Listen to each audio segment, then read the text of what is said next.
तो आज हम बात करने वाले हैं एक ऐसे दोहे की जो कि मुझे लगता है सबसे ज़्यादा फेमस है और सबसे ज़्यादा मिसअंडरस्टूड है। ये दोहा आपने ज़रूर सुना होगा, शायद आपने थंबनेल में पढ़ भी लिया होगा।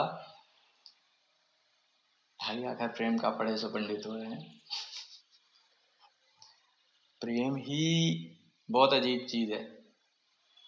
हम और आप प्रेम करने में सक्षम नहीं है। जहाँ चाह होती है, जहाँ डिमांड होती है, वहाँ प्रेम नहीं होता। तो ये किस प्रेम की बात की जा रही है जहाँ ढाई आखर प्रेम का पढ़े सो पंडित होए। पोथी पढ़ पढ़ के नहीं पंडित कोई हो पा रहा है, तो कौन से ऐसे ढाई अक्षर हैं जिन्हें पढ़ के इंसान पंडित बन जा रहा है। आज बात करेंगे इस दोहे की।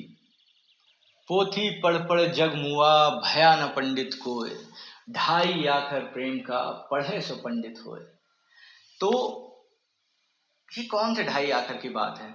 देखिए, सबसे पहले हमें समझना होगा कि प्रेम क्या होता है। जैसे कि मैंने कहा कि प्रेम परमात्मा, आत्मा, ध्यान, ये कोई भी आप नाम दे लें, जो भी आपका मन, ये सब एक ही चीज के अलग अलग नाम है और कुछ नहीं। खैर, लोग सोचते हैं गर्लफ्रेंड बॉयफ्रेंड, पति पत्नी, बाप बेटा, माँ बाप, ये सब प्रेम है। ये प्रेम नहीं है। हालांकि हिंदी में भी अगर आप टिपिकल हिंदी के जानकार हैं तो आपको बेहतर पता होगा। माँ बेटे के प्रेम को अलग कुछ बोलते हैं, वात्सल्य बोलते हैं शायद। तो इसी प्रकार से सभी प्रेम के अलग अलग नाम हैं हिंदी में, अगर टिपिकल हिंदी में कोई उतरता है तो, शुद्ध हिंदी में। इतना बड़ा मैं कोई जानकार नहीं हो सकता, गलत भी हूँ, आप बताइएगा। खैर, बात करते हैं ढाई आखर प्रेम की। आप कितनी भी लाइफ में नॉलेज इकट्ठी कर लें, दैट डज नॉट मैटर, इससे कोई फर्क नहीं पड़ता। आपकी लाइफ नॉलेज से कॉम्प्लिकेट हो सकती है, सिंप्लीफाई नहीं हो सकती। और साधकों ने, जो भी साधना के मार्ग पे हैं, इस बात को जरूर अनुभव किया होगा। और शायद ऐसे ही किसी साधक ने अंग्रेजी में कहावत बोली है, इग्नोरेंस इज ब्लिस, अज्ञान ही आनंद है। जब तक आप अज्ञानी रहते हैं तब तक तो बढ़िया लाइफ का वीडियो गेम चल रहा है, कुछ समझ में नहीं आ रहा है, आज हंस रहे हैं कल रो रहे हैं, कोई फर्क नहीं पड़ रहा है, जो है सब बढ़िया है। जैसे ही थोड़ा सा भी ज्ञान हो जाता है ना, जिंदगी बहुत कॉम्प्लिकेट हो जाती है, लोगों से बात करना मुश्किल हो जाता है, लोग आपको दूध की मक्खी की तरह निकाल के बाहर फेंक देते हैं, आप समाज में चुभने लगते हैं, लोग आपको पसंद नहीं करेंगे। क्यों पसंद नहीं करेंगे? क्योंकि एक जागे हुए को सोए हुए लोग पसंद नहीं करते हैं। आप उनकी नींद खराब करने लगते हैं, आपकी बातें उन्हें चुभने लगती हैं, आपको दिख रहा है कि वो बेवकूफ़ी कर रहे हैं, लेकिन कर रहे हैं। तादाद उनकी ज़्यादा है। एक छोटी सी कहानी सुनाता हूँ। एक बार क्या हुआ, एक गांव था, उस गांव में एक राजा हुआ करता था। गांव में दो ही कुएं थे। एक कुआं गांव के अंदर था, गांव के लोगों के लिए। दूसरा कुआं राजा का अपना पर्सनल कुआं था। भाई राजा है, उसका पर्सनल कुआं होगा। बाकी जो सैनिक हैं वो सब गांव के कुएं से ही पीते थे। सिर्फ इकलौता वो राजा एक ऐसा था जो अपने कुएं से पानी पीता था। अब उस गांव में एक दिन एक जादूगर आया। जादूगर को प्यास लगी। जादू का खेल तमाशा दिखाने के बाद जब उसे प्यास लगी, जैसे ही वो पानी पीने वाला था, उसे गांव वालों ने रोक दिया। तो हमारे गांव का पिया पानी है, कुआं है, आप इससे नहीं ले सकते पानी, आप वापस जाएं यहाँ से। तो उन्होंने कहा बड़े बदतमीज है गाँव वाले। तो उसने अपनी जादू की पुड़िया निकाली, कहानी है, जादू की पुड़िया से उसने जादू करके कुएं में मिला दिया। उसने कहा कि जो इस कुएं का पानी पिएगा वो पागल हो जाएगा। भाई कौन पिए पानी, लेकिन प्यासे भी नहीं रहा जा सकता। अंततः ऐसी हालत हो गई लोगों की, यहाँ तक कि राजा के महल के सिपाही और पहरेदारों की भी, कि पानी तो पीना ही है। भाई एक एक करके सबने कुएं का पानी पीना चालू किया और धीरे धीरे पूरा गांव पागल हो गया। अब सिर्फ और सिर्फ एक वो राजा ऐसा बचा था जो पागल नहीं था। अब एक दिन सारे जो पागल गांव वाले थे उन्होंने कहा यार ये आदमी कौन है, इतने बड़े से घर में रहता है, हम इस छोटे छोटे घर में रहते हैं, सब तो पागल ही हो चुके थे। बोले ये जो है महल में रहता है और कहता है खुद को ये राजा है, और हमसे कहता है कि तुम सब पागल हो।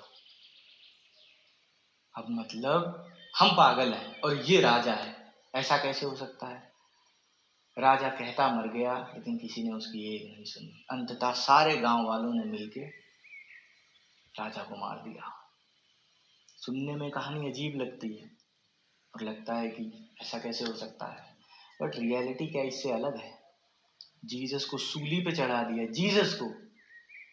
मतलब जिस आदमी ने जिंदगी में किसी को हर्ट करने वाली बात भी नहीं बोली हो, उस आदमी को सूली पे टांग दिया गया। क्यों भाई, क्या कसूर था। अच्छी बातें बताना उसका कसूर था, मालूम है।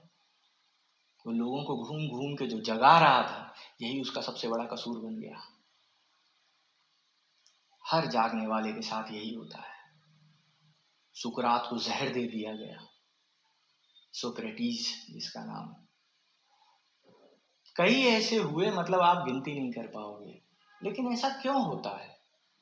क्योंकि ये जितने हैं ना अकलमंद लोग, ये वो है पोथी पढ़ पढ़ जग मुआ, भया ना पंडित को। ये हैं तो पंडित, लेकिन इन्हें कुछ नहीं आता। ढाई आखर प्रेम का पढ़े सो पंडित हो। ये ढाई आखर कोई जीसस, कृष्ण, मोहम्मद, ऐसा कोई पढ़ पाता है। ये वो लोग हैं, चुनिंदा लोग, जो प्रेम का मतलब समझ पाए, जिनके प्रेम में सिर्फ देना होता है, डिमांड नहीं होती कोई कि मुझे रिटर्न भी चाहिए कुछ। कहना बहुत आसान होता है, मैं भी यहाँ बैठ के प्रवचन दे रहा हूँ, लेकिन जब लाइफ में ऐसी सिचुएशन आती है, बड़े बड़े लोग फेल हो जाते हैं। हम प्रेम करते ही कंडीशन पे हैं। अगर आप जिससे भी प्रेम करते हैं, जिसे आप प्रेम समझते हैं, वो किसी से बात भी कर ले, आपकी बीवी किसी और से बात कर ले, क्या आप झेल पाएंगे इस बात को? वो किसी और के साथ चली जाए, क्या आप झेल पाएंगे इस बात को? या आपके पति किसी और के साथ चली जाए, आप झेल पाओगे?